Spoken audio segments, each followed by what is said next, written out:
When you feel the need to defend yourself, something in you feels threatened. But what if what you're protecting isn't even real?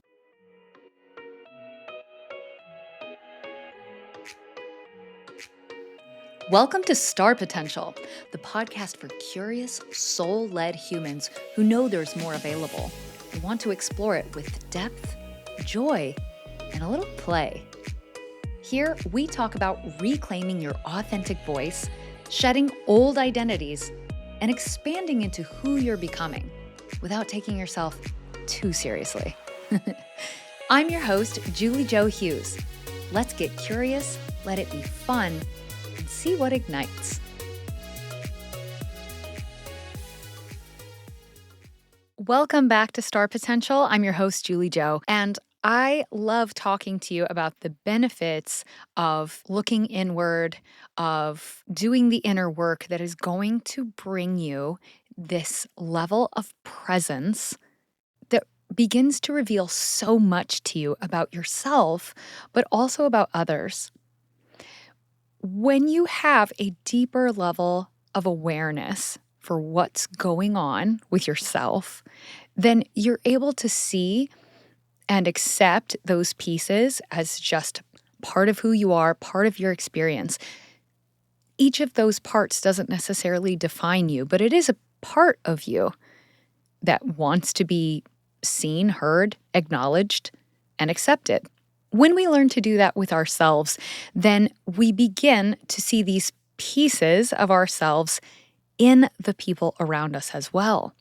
And when we have already acknowledged and accepted those parts of ourselves, even though sometimes they're not our favorite parts, then we have a deeper capacity to have the compassion and the understanding for those parts when they come out of someone else as well.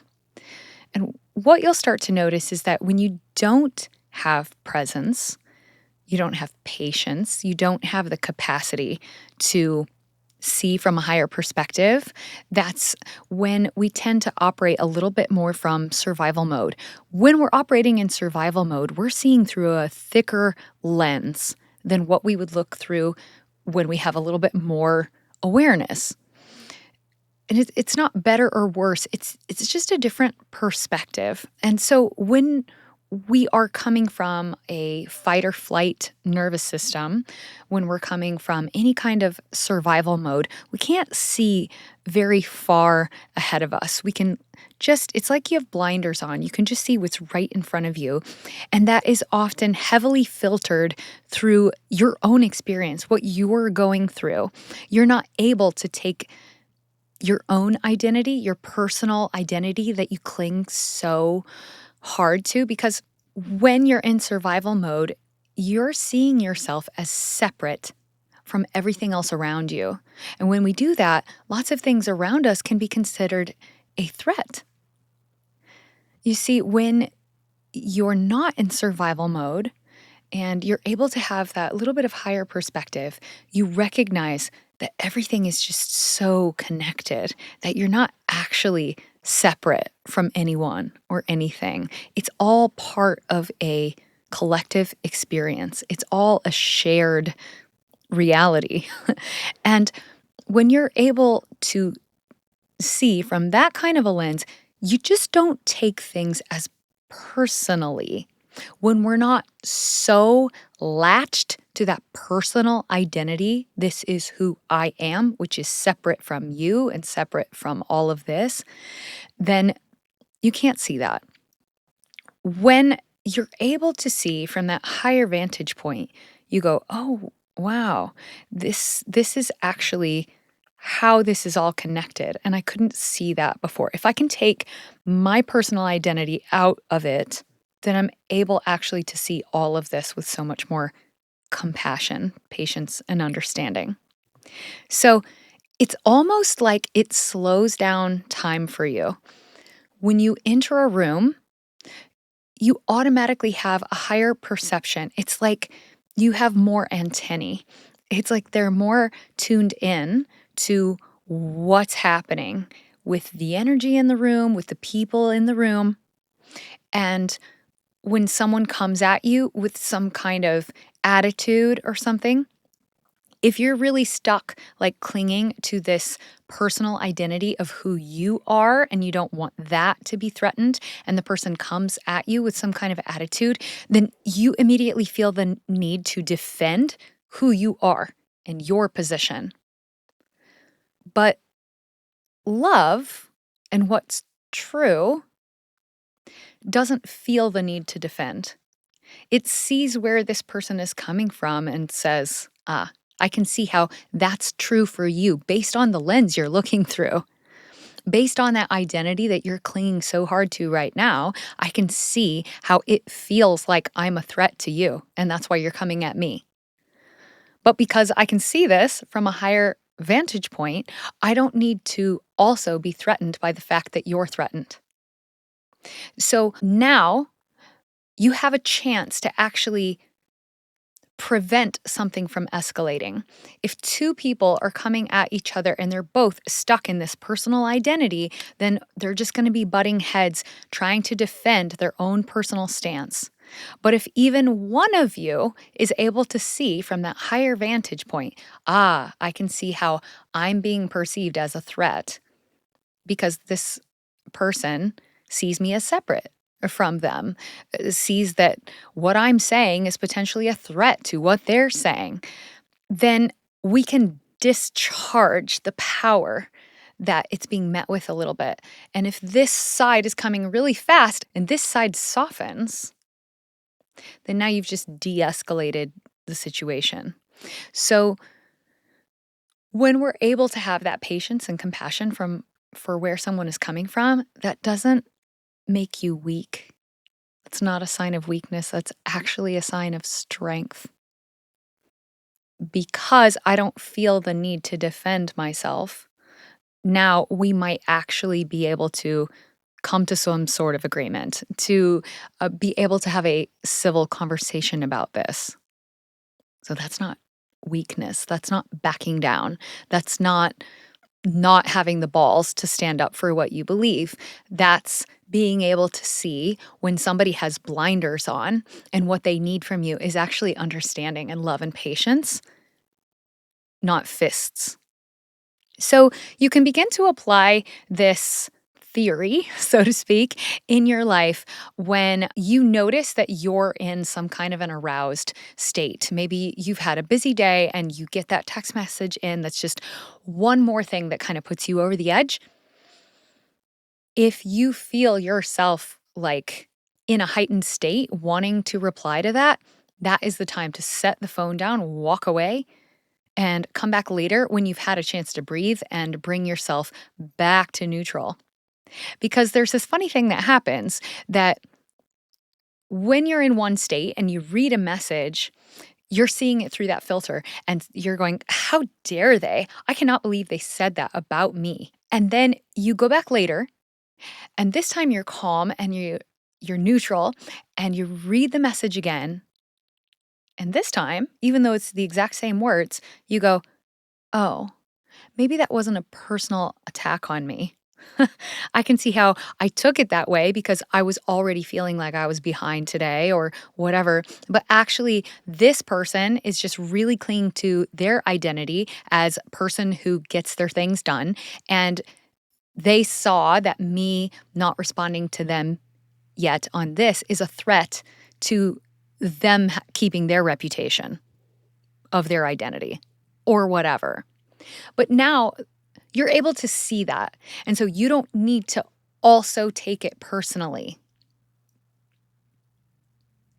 Sometimes we think that people are saying things that they're not actually saying. When we read between the lines, it's funny how we all can interpret what's behind those words so differently, depending on the state of being that we're in when we bring ourselves to reading that message. So, when you find yourself in a state of feeling really offended or needing to defend yourself, just remember that what is true needs no defense. So, if you're really feeling the need to defend yourself, Instead of doing that, that's an opportunity for you to pause and reflect and ask yourself, what is it that's being threatened in my identity right now that I feel the need to defend myself? What is what is this claim making about me that I feel is untrue and needs to be defended? Because if it really is untrue, usually you don't actually need to say that. You can just stand in who you are and let your actions speak louder than your words. This is where we turn the other cheek. It doesn't mean I walk away from a fight because I'm afraid I couldn't defend myself or whatever. It means I recognize that you're coming from a place right now that is asking me for a fight, and I'm not willing to give you that. Because guess what? When you lower yourself to that, it doesn't hurt the other person. It's only hurting you. And why do you want to come down and play in that energy? Yuck. Who wants to be in a fighting energy? It just doesn't feel good, right? It feels contracted. It feels tense, stiff. It doesn't, and not in a good way, it doesn't feel like fluid, warm, open. What feels better? Warm, fluid, open, or tight, closed off, defending? Ugh. I mean, let's try this right now. I want you to squeeze your shoulders up to your ears. I want you to grit your teeth and just hold everything really tight in your face for 5 seconds. Okay, now let that go. I want you to part your teeth. I want you to stick your chest out, and I want you to open your arms up wide as far as you can and just open up your chest. Stretch your arms out wide to the side. Which of those made you feel more calm? Which of those just felt better? Which one made you feel more alive? Maybe one could feel, maybe the tightness makes you feel activated, but does that really make you feel alive? Sometimes I think that people can be in such a hard place or a stuck place that they're looking for anger or something to help them feel more alive, when they don't realize that there's been an open door behind them all the time. To feel more alive, you actually just need to open up more. You don't need to close off harder.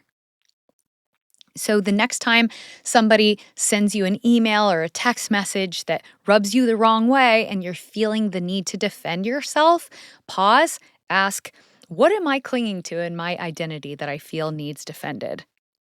And then be with that for a little bit. When you're able to breathe, walk it off, do something that brings you back to neutral, or even better, to a place of understanding of where the other person is coming from. Then you're able to meet them with compassion. And when we're able to do that, the floor is wide open for possibilities. If you come back also with tightness and fists ready to punch, then we pretty much know where it's going, right? But when you come with open arms, open heart, extended, the possibilities for where that conversation and where the opportunities can go from that are really limitless. It still could be that person feeling the need to defend themselves, but what if you actually open up something not only for yourself, but for them too? That doesn't have to be your motivation. Come back to yourself. What would I want? Do I want to feel good about my interaction with this person? Or do I want to feel like, yeah, there, I won? That might feel good in the moment, but in the long run, it doesn't actually feel good. At the end of the day, the intention is not to be fully understood. It's actually to be able to get along with each other. We're all here learning the same lessons. We learn them in our own circumstances, on our own timelines, but we're all here going through this earthly human experience to learn basically the same topics of lessons. And when you can look at it from that perspective, you see that nobody is like ahead of or behind you. We're all just choosing our curriculum in whatever order it makes the most sense for our life. And so maybe a lesson that you learned when you were 5, somebody else isn't learning that lesson until they're 55. But they learned a lot of other lessons early in life that you're just now coming upon that chapter and going, "Oh, wow. I didn't even realize that I didn't know this. I didn't know that was a thing to learn." You know? And when we have compassion for the fact that we're all in the school of life, we're all learning every day, then you start to see your interactions with all these different types of people and all the relationships you have in your life as opportunities to understand yourself better, opportunities to be able to work with others better, because we get a lot further, a lot faster when we work together. When we're all butting heads, it's not helping anyone get anywhere. It's definitely not helping yourself. Energy goes where our focus is. And if your focus is only on defending yourself and your position so that you are understood, then life is going to keep offering you opportunities to have to defend yourself, to feel really connected to that identity that you're trying to protect. When you put your energy instead on looking for ways to understand yourself and others, then life also gives you those opportunities of sometimes difficult people. You're perceiving them as difficult, right? But when you can change the lens upon which you're looking at that interaction, you see, this is a chance for me to understand something new. There's something here in this for me. And when I am able to set my prideful ego aside, I can see that this person is just trying to do the same thing that I was doing. Let me diffuse that situation. If somebody accuses me of not reading an email or not following instructions, it strikes a chord in me because I am very thorough and I know I read all the directions and you did not put it in there. But instead of calling that person out and saying, "No, you didn't put those instructions in there," I've learned to instead thank them for pointing it out to me. I don't need to say, "Well, you didn't actually tell me that the first time." It's just not necessary. I want to get along with people. So instead, I will just say, "Great, thank you." That's all that needs to be said. I don't need to prove anything. And the sooner you get there, things just start feeling more fun. It even becomes funny to you when you see somebody working so hard to defend and protect their identity or their ego. It becomes laughable. You're like, "Oh my God, it's funny how hard you work at making sure that you are right." That's really important to you. But you can laugh it off and instead just not be the person that's doing the same thing. The truth is that you don't need to win the moment. You just need to stay present in yourself. Because when you do that, when you choose presence over protection, everything changes. Your conversations change, relationships change, the way you move through the world changes. So the next time you feel the need to defend yourself, just pause, come back to yourself, to what's really true, not what you're perceiving between the lines through your lens. And remember that what's true doesn't need defending. It just needs you to stand in it. I'm so glad that you're here growing with me. And until next time, Starlight, keep expanding, growing your edges. I'll see you next time. If something in this episode lit you up or sparked a little curiosity, you might be in the middle of a soul shift of your own. I created a free quiz called Are You in a Soul Shift to help you explore where you are and what's opening next. Just go to juliejohughes.com/quiz or find the link in the show notes. And if you're enjoying the show, would you please leave a quick rating or review? It helps create a ripple to reach other curious souls. Until next time, stay curious and let yourself play.